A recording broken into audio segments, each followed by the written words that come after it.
మీ ఎలాంటి వ్యాపార ప్రకటనలకైనా వెంటనే మా ఛానల్ సంప్రదించండి. ప్రస్తుతం మనతో పాటు ప్రముఖ ఆధ్యాత్మికవేత్త, astrologer professor doctor Mallapudi Satyanarayana Murthy గారు ఉన్నారు. గురువుగారితో మాట్లాడేద్దాం. నమస్కారం గురువు. నమస్కారం మణికంఠ గారు. గురుగారు, 2026 ఓవరాల్గా వృశ్చిక రాశి వారికి ఎలాంటి అదృష్టాన్ని కొత్త సంవత్సరం తీసుకురాబోతుంది? ఉగాది నుంచి మనం కన్సిడరేషన్ అయినప్పటికీ కూడా జనవరి నుంచే మా జీవితం ఎలా ఉంటుందో తెలుసుకోవాలని చాలామందికి ఉంటుంది. ఓవరాల్గా కొత్త సంవత్సరం 2026 వృశ్చిక రాశి వారికి ఎలా ఉండబోతుంది? వృశ్చిక రాశి వారికి అదృష్టం తన్నుకొస్తుంది, అయితే అవయోగాలు కూడా ఉన్నాయి. ఇప్పుడు ఈ మే వరకు మనకి గురుగ్రహము అష్టమ స్థానంలో మిథున రాశిలో ఉంటాడు, అది ఒక అవయోగం. రెండవది ఈ యొక్క రాహువు అర్ధాష్టమంలో ఉంటాడు. అక్టోబర్ నెల 2026 సంవత్సరం వరకు అదొక అవయోగం, ఆయన అడ్డుపడతా ఉంటాడు. ఇక శని మీనరాశిలో వక్రించి ఉంటాడు, ఈయన ఒక అవరోధం. ఇన్ని అవరోధాల మధ్య అదృష్టం ఏమన్నా ఉందా అని నువ్వు అడుగుతున్నావు కాబట్టి, వీళ్ళు సముద్రాన్ని ఇదేంత ధీరులు అనమాట వీళ్ళంతా వృశ్చిక రాశి వాళ్ళు. కాబట్టి తప్పకుండా ఆ కష్టాలన్నిటి నుంచి వీళ్ళు దాటేస్తారు. ఇక మనకి ఈ వీటిల్లో ఏ గ్రహాలు ఏ స్థానాల్లో మనకు ఉన్నాయి ఈ సంవత్సరం అనేది మనం చూసుకుంటే, ఈ శని వక్రించి మీనరాశిలో, రాహు కుంభరాశిలో ఉంటాడు. అక్టోబర్ నెల 2026 సంవత్సరం తర్వాత ఈ రాహువు మకర రాశిలోకి రావడం అనేటటువంటిది జరుగుతుంది. అలాగే అక్కడ కేతువు కూడా మనకి సింహరాశిలో ప్రస్తుతం ఉన్నాడు. అక్టోబర్ దాటిన తర్వాత కేతువు కూడా కర్కాటక రాశిలోకి రావడం జరుగుతుంది. ఈ యొక్క గురుడు వృశ్చిక రాశిలో ఉన్నాడు. మే 14 దాటిన తర్వాత గురువు మళ్ళీ గురుకేతువులు ఇద్దరు కలుస్తారు అక్టోబర్ నెల నుంచి. ఈ విధంగా వీళ్ళ యొక్క ప్రయాణం అనేటటువంటిది ఉంటుంది. దీనివల్ల ఆదాయాల్లో విషయంలో ఏమీ ఢోకా లేదు. అనవసరమైనటువంటి పర్సన్స్తో వీళ్ళ పరిచయాలు పెంచుకొని మంచి వాళ్ళకి దూరం అవుతూ ఉంటారు. మంచి సలహాలు ఇచ్చేటటువంటి వాళ్ళని కేర్ చేయకుండా చెడ్డ సలహాలు ఇచ్చేటటువంటి వాళ్ళతో ఎక్కువ ఈ యొక్క రాహువు శని చేయిస్తాడు. ఇక పిల్లలు కూడా వాళ్ళు కూడా చెడ్డ స్నేహాలు అనేటటువంటివి చేయడానికి అవకాశాలు ఉన్నాయి. కాబట్టి పిల్లల్ని ఒక కంట కనిపెడుతూ వీళ్ళు ఉండాలి. ఫస్ట్ వీళ్ళే చెడ్డ స్నేహాలు చేస్తుంటే ఇంకా పిల్లల్ని ఏం కనిపెడతారు వీళ్ళ మొహం. కాబట్టి జాగ్రత్తగా ఉండాలి. ఇకపోతే ఈ వృశ్చిక రాశి వారికి ఈ భాగ్యంలోకి వచ్చినటువంటి గురుగ్రహ ప్రభావం వలన కొన్ని చక్కటి అదృష్టాలు రావడానికి అవకాశాలు ఉన్నాయి. వీళ్ళ పితృదేవతలు తల్లిదండ్రుల నుంచి వచ్చేటటువంటి ఆస్తి అంతా కూడా, ముఖ్యంగా తండ్రి తరపు ఆస్తి వీళ్ళకి రావడానికి అవకాశాలు ఉన్నాయి. బాబాయిలు చెన్నాయిల మధ్యలో ఈ పెదనాన్నలు వీళ్ళందరితో జాయింట్ ఫ్యామిలీగా ఉండిపోయి ఇరుక్కుపోయినటువంటి ఆస్తి ఎప్పుడు మాకు పంచిస్తారా అని ఎదురు చూస్తూ ఉంటారు. ఇప్పుడు ఆ శుభతరుణం వీళ్ళకి రాబోతోందన్నమాట. అలాగే విద్యల్లో నేను ఏ కోర్సు చేయాలండి, ఇంటర్మీడియట్లో నేను ఏం తీసుకోవాలండి, లేకపోతే ఇంజనీరింగ్ అనేక రకాలైనటువంటి సమస్యలు, ఇటువంటి వాళ్ళందరి కన్ఫ్యూజన్స్ పటాపంచలు చేస్తుంది ఈ గ్రహము, గురుగ్రహము. ఈ కన్ఫ్యూజన్స్ నుంచి విద్యార్థులు బయటకు వచ్చేయడం జరుగుతుంది.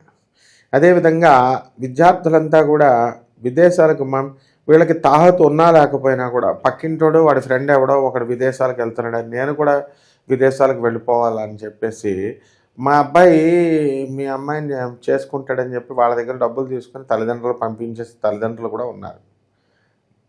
ఇప్పుడు అదే జరుగుతుంది. ఆ విధంగా వీళ్ళంతా కూడా ఏదో రకంగా విదేశాలకు వెళ్ళడం అనేటటువంటిది జరుగుతుంది. అయితే వీళ్ళు తీరా అక్కడికి వెళ్ళిన తర్వాత వీళ్ళు చేసే పని ఏంట్రా అంటే కోలీవింగల్లో ఉంటున్నారు పిల్లలు, డేటింగ్లో ఉంటున్నారు వేరే వాళ్ళతో. మరి డబ్బు ఇచ్చే బుద్ధి లేని విధవాళ్ళకి బుద్ధి ఉండాలి కదా, వీళ్ళకి ముందు ఇచ్చేస్తారు. మా పిల్లడు చేసుకుంటాడండి వచ్చిన తర్వాత. ఇప్పుడు సొసైటీ ఎలా ఉందనే చూసుకోవాలి ఇప్పుడు ఫస్ట్. అందులో వృశ్చిక రాశి వాళ్ళకి అసలే అర్ధాష్టమ రాహు, పంచమ శని గ్రహాలు ఇవి బ్యాడ్ క్యారెక్టర్లోకి తోసేయడానికి అవకాశాలు ఎక్కువ ప్రేరేపిస్తూ ఉంటాయి. కాబట్టి ఎవరికైనా మగవాళ్ళకి అక్రమ సంబంధాలు ఉన్నటువంటి వాళ్ళు ఎవరైనా ఉంటే వాటి నుంచి వీళ్ళు బయటపడాలి, లేకపోతే కొన్ని సమస్యలు రావడానికి అవకాశాలు ఉంటాయి. ఏమంటే మాకేది అక్రమ సంబంధాలు లేవండి, మేము కేవలం మాట్లాడుతున్నాం. నీకు ఏం పని అసలు ఆడవాళ్ళతో మాట్లాడడానికి?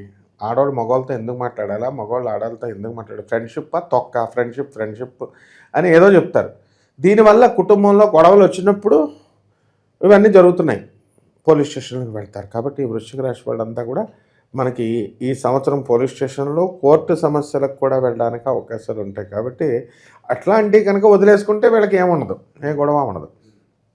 ఇక కీర్తి ప్రతిష్టల విషయంలో వీళ్ళకి ఏ కొదవ లేదు. వీళ్ళు మంచి పనులు చేస్తారు కాబట్టి వీళ్ళంతా కూడా మంచి పేరు ప్రతిష్టలు అనేటటువంటి ఆరోగ్యపరంగా ఎలా ఉంటుంది తర్వాత? ఆరోగ్యపరంగా వీళ్ళకి కేతువు గురువుతో కలుస్తున్నాడు కాబట్టి ఇంటలెక్చువల్గా వీళ్ళకి కొన్ని బ్రెయిన్ దెబ్బతింటుంది. కాబట్టి బ్రెయిన్ ట్యూమర్స్, బ్రెయిన్ స్ట్రోక్స్ ఇలాంటివి రోగాలు రావడానికి అవకాశాలు ఉన్నాయి. అలాగే చర్మ వ్యాధులు, సొరియాసిస్ ఇలాంటి రోగాలు రావడానికి అవకాశాలు ఉన్నాయి. కాబట్టి ఈ వృశ్చిక రాశి వారికి ఇదన్నీ కూడా గోచార రీత్యా మనం చెప్తున్నాం. ఏంట్రా బాబు కష్టాల లిస్టు చెప్తున్నాడు అని అనుకోకూడదు.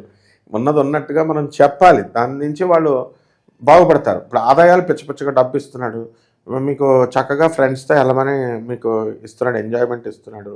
తల్లిదండ్రులు, బంధువులు, చుట్టాలతో హ్యాపీగా నువ్వు గడపమంటున్నాడు. ఇంకెన్ని లాభాలు ఇచ్చినప్పుడు ఏముంది ఈ అనారోగ్యాలు చిన్న చిన్నవి ఇవన్నీ కూడా.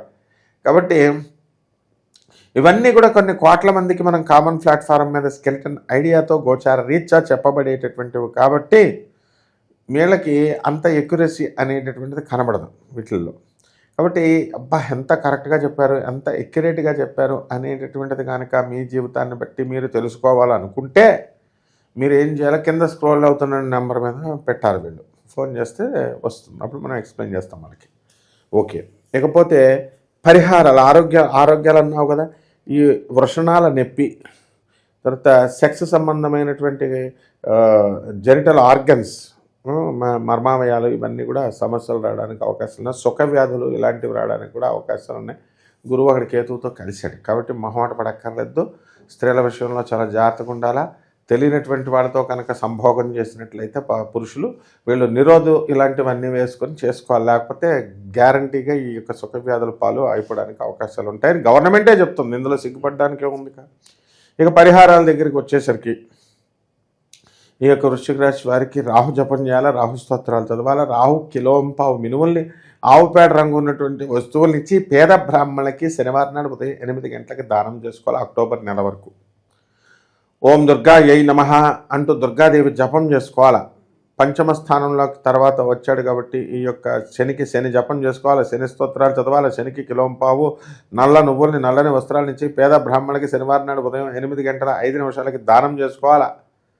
ఏదో ఒక ఈ యొక్క దశమహావిద్యల్లో ఒకటైనటువంటి అమ్మవారి యొక్క మంత్రాన్ని తీసుకొని, కాళికాదేవి మంత్రాన్ని తీసుకొని ఆ మంత్ర జపం అనుష్ఠానం రోజు చేసుకోవాలి.